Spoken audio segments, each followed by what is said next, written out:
Hey friends, and welcome back to A Simple Truth. Now we are jumping into 2 Samuel today. So we're going to be looking at chapters 1 through 4. And we've been following all of David's trials, tribulations, prayers, praises, just his thoughts about God too. Keep in mind that since this is chronological, this is again what we're experiencing kind of with David. So we're seeing the front end of what's happening, and then we're seeing, hey, what's going on in David's head and in his heart as all this is happening. So that's what we've been looking at, and we're going to continue with a bit of that process. But what we'll see today is quite a few different things. So we're going to see the report of Saul's death.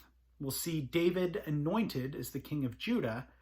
We'll see Judah and Israel's war with one another. We will also see the stories of Abner and Ishbosheth. So we'll delve into that. Again, this is going to be the first 4 chapters that we're going to be covering. A lot of content that's just packed in here. So we will start, obviously, chapter 1.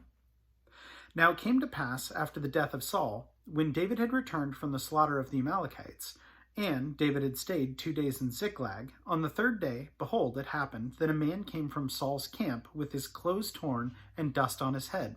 So it was, when he came to David, that he fell to the ground and prostrated himself. And David said to him, "Where have you come from?" So he said to him, "I have escaped from the camp of Israel." And David said to him, "How did the matter go? Please tell me." And he answered, "The people have fled from battle. Many of the people are fallen and dead, and Saul and Jonathan his son are also dead." So David said to the young man who told him, "How do you know that Saul and Jonathan his son are dead?" And the young man who had told him said, "I happened by chance to be on Mount Gilboa. There was Saul leaning on his spear, and indeed the chariots and horsemen had followed hard after him. Now, when he looked behind him, he saw me and called to me, and I answered, 'Here I am.' And he said to me, 'Who are you?'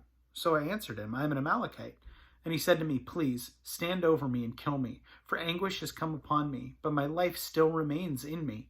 So I stood over him, and I killed him, because I was sure that he could not live after he had fallen.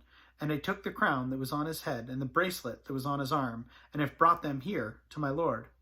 Therefore David took a hold of his own clothes and tore them, and so did all the men who were with him. And they mourned and wept and fasted until evening for Saul and Jonathan his son, for the people of the Lord, and for the house of Israel, because they had fallen by the sword. Then David said to the young man who had told him, "Where are you from?" And he answered, "I am the son of an alien, an Amalekite." So David said to him, "How was it that you were not afraid to put forth your hand to destroy the Lord's anointed?"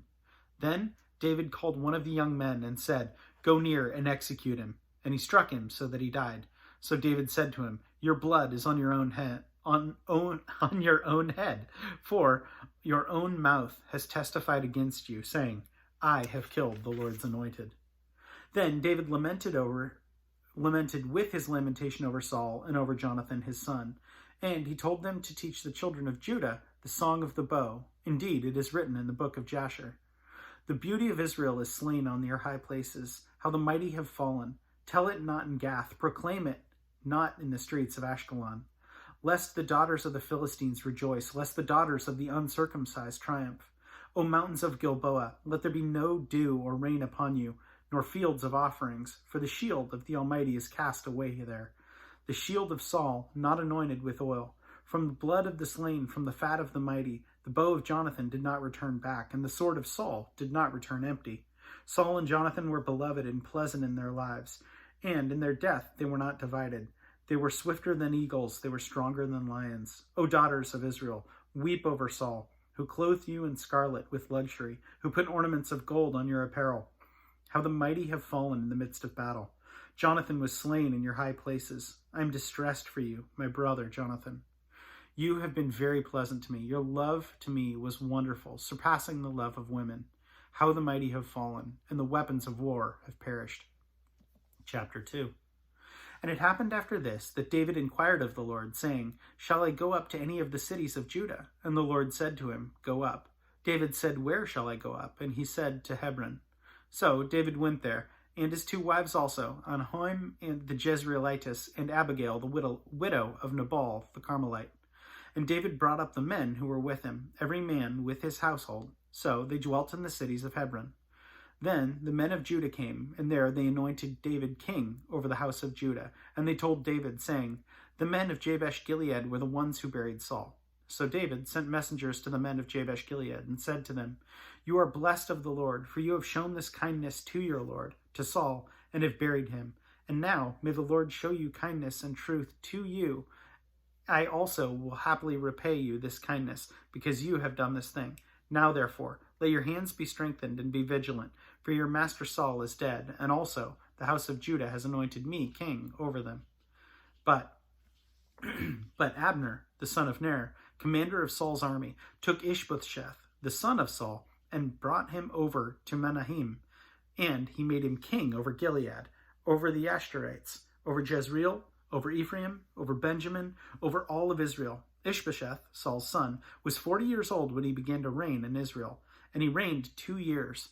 Only the house of Judah followed David, and the time that David was king in Hebron over the house of Judah was 7 years and 6 months. Now Abner, the son of Ner, and the servants of Ishbosheth, the son of Saul, went out from Mahanaim to Gibeon, and Joab, the son of Zeruiah, and the servants of David went out to meet with them by the pool of Gibeon. So they sat down, one on one side of the pool and the other on the other side of the pool. And Abner said to Joab, Let the young men now arise and compete before us. And Joab said, Let them arise. So they rose and went over by number, 12 from Benjamin, followers of Ishbosheth, the son of Saul, and 12 from the servants of David. And each one grasped his opponent by the head and thrust his sword in his opponent's side, so they fell down together. Therefore, the place was called the Field of Sharp Swords, which is in Gibeon, so that there was a very fierce battle that day, and Abner and the men of Israel were beaten before the servants of David. Now, the 3 sons of Zeruiah were there, Joab and Abishai and Asahel. And Asahel was as fleet of foot as a wild gazelle. So Asahel pursued Abner, and in going he did not turn to the right hand or to the left from following Abner. Then Abner looked behind him and said, Are you Asahel? He answered, I am. And Abner said to him, Turn aside to your right hand or to your left, and lay hold on one of the young men, and take his armor for yourself. But Asahel would not turn aside from following him. So Abner again said to Asahel, Turn aside from following me. Why should I strike you to the ground? How then could I face your brother Joab? However, he refused to turn aside. Therefore, Abner struck him in the stomach with the blunt end of the spear, so that the spear came out of his back, and he fell down there and died on the spot. So it was that as many came to that place where Asahel fell down and died, stood still. Joab and Abishai also pursued Abner, and the sun was going down when they came to the hill of Ammah, which is before Giah, on the road of wilderness to Gibeon. Now the children of Benjamin gathered together behind Abner and became a unit, and took their stand on top of the hill. And Abner called to Joab and said, Shall the sword devour forever? Do you not know that it will be bitter in the latter end? How long will it be then until you tell your people to return from pursuing their brethren? And Joab said, As God lives, unless you had spoken, surely by the morning all the people would have given up pursuing their brethren. So Joab blew a trumpet, and all the people stood still and did not pursue Israel any more, nor did they fight any more. Then Abner and his men went on all that night through the plain, crossed over the Jordan, and went through all Bithron, and came to Mahanaim. So Joab returned from pursuing Abner, and when he had gathered all the people together, there were the missing of David's servants, 19 men and Asahel. But the servants of David had struck down of Benjamin and Abner's men 360 men who died. Then they took up Asahel and buried him in his father's tomb, which was in Bethlehem. And Joab and his men went all night, and they came to Hebron at daybreak. Chapter 3. Now there was a long war between the house of Saul and the house of David, but David grew stronger and stronger, and the house of Saul grew weaker and weaker. Sons were born to David in Hebron. His firstborn was Ammon by Anoim the Jezreelitess. His second, Chileab by Abigail, the widow of Nabal the Carmelite.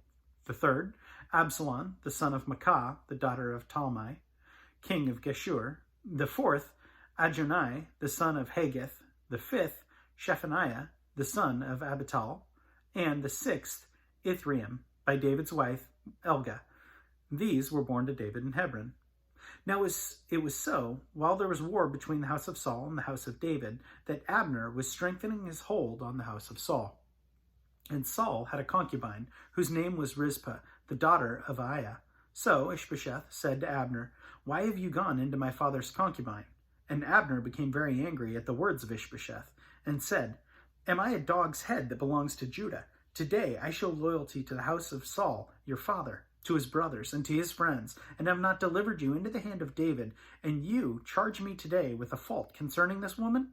May God do so to Abner, and more also, if I do not do for David, as the Lord has sworn to him, to transfer the kingdom from the house of Saul, and set up a throne of David over Israel and over Judah, from Dan to Beersheba." And he could not answer Abner another word, because he feared him. Then Abner sent messengers on his behalf to David, saying, "Whose is the land?" Also saying, "Make your covenant with me, and indeed my hand shall be with you to bring all Israel to you."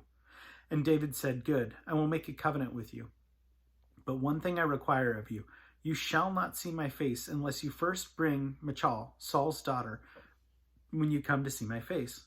So David sent messengers to Ishbosheth, Saul's son, saying, "Give me the wife Michal, whom I betrothed to myself for 100 foreskins of the Philistines." And Ishbosheth sent and took her from her husband, from Palatiel, the son of Laish. Then her husband went along with her to Bazurim, wept behind her. So Abner said to him, "Go, return." And he returned. And Abner had communicated with the elders of Israel, saying, "In time past you were seeking for David to be our king over you. Now then, do it. For the Lord has spoken of David, saying, By the hand of my servant David, I will save my people Israel from the hand of the Philistines, and the hand of their enemies." And Abner also spoke in the hearing of Benjamin. But Abner also went to speak in the hearing of David in Hebron, all that seemed good to Israel and the whole house of Benjamin. So Abner and 20 men with him came to David at Hebron, and David made a feast for Abner and the men who were with him. Then Abner said to David, "I will arise and go and gather all Israel to my lord the king, that they may make a covenant with you, and that you may reign over all that your heart desires." So David sent Abner away, and he went in peace. At that moment, the servants of David and Joab came from a raid and brought much spoil with them. But Abner was not with David in Hebron, for he had sent him away, and he had gone in peace. When Joab and all the troops who were with him had come, they told Joab, saying, "Abner, the son of Ner, came to the king, and he sent him away, and he is gone in peace." Then Joab came to the king and said, "What have you done? Look, Abner came to you, that is why you sent him away, and he is already gone? Surely you realize that Abner, the son of Ner, came to deceive you, to know you're going out and coming in, and to know all that you were doing." And when Joab had gone from David's presence, he sent messengers after Abner, who brought him back from the well of Sirah. But David did not know it. Now, when Abner had returned to Hebron, Joab took him aside in the gate to speak with him privately, and there stabbed him in the stomach, so that he died for the blood of Asahel his brother. Afterward, when David heard of it, he said, "My kingdom and I are guiltless before the Lord forever of the blood of Abner, the son of Ner. Let it rest on the head of Joab and on all his father's house, and let there never fail to be in the house of Joab one who has a discharge, or is a leper, or who leans on his staff, or falls by the sword, or who lacks bread." So Joab and Abishai his brother killed Abner, because he had killed their brother Asahel at Gibeon in the battle. Then David said to Joab and all the people who were with him, "Tear your clothes, gird yourselves with sackcloth, and mourn for Abner." And King David followed the coffin. So they buried Abner in Hebron, and the king lifted up his voice and wept at the grave of Abner, and all the people wept. And the king sang a lament over Abner, and said, "Should Abner die as a fool dies? Your hands were not bound, nor your feet put into fetters. As a man falls before wicked men, so you fell." Then the people wept over him again. And when all the people came to persuade David to eat food while it was still day, David took an oath, saying, "God do so to me, and more also, if I taste bread or anything else till the sun goes down." Now all the people took note of it, and it pleased them, since whatever the king did pleased the people. For all the people of Israel understood that day that it had not been the king's intent to kill Abner, the son of Ner. Then the king said to his servants, "Do you not know that a prince and a great man has fallen this day in Israel? And I am weak today, though the anointed king and these men, the sons of Zeruiah, are too harsh for me. The Lord shall repay the evildoer according to his wickedness." Chapter 4. When Saul's son had heard that Abner had died in Hebron, he lost heart, and all Israel was troubled.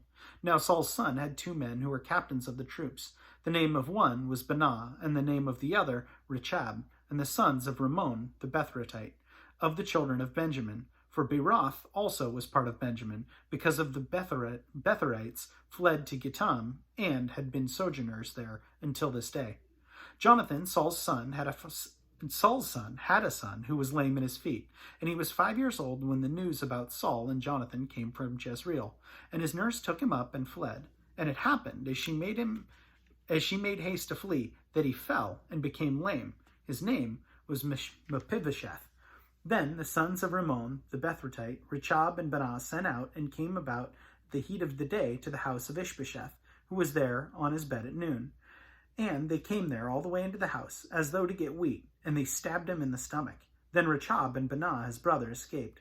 For when they came into the house, he was lying on his bed in his bedroom. Then they struck him and killed him, beheaded him, and took his head, and were all night escaping through the plain.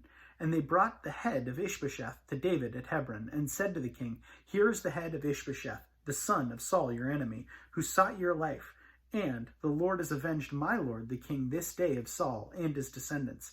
But David answered Rechab and Baanah his brother, the sons of Rimmon the Bethrahite, and said to them, As the Lord lives, who has redeemed my life from all adversity, when someone told me, Look, Saul is dead, thinking to have brought good news, I arrested him and had him executed in Ziklag, the one who thought I would give him more reward for his news. How much more when wicked men have killed a righteous person in his own house on his bed?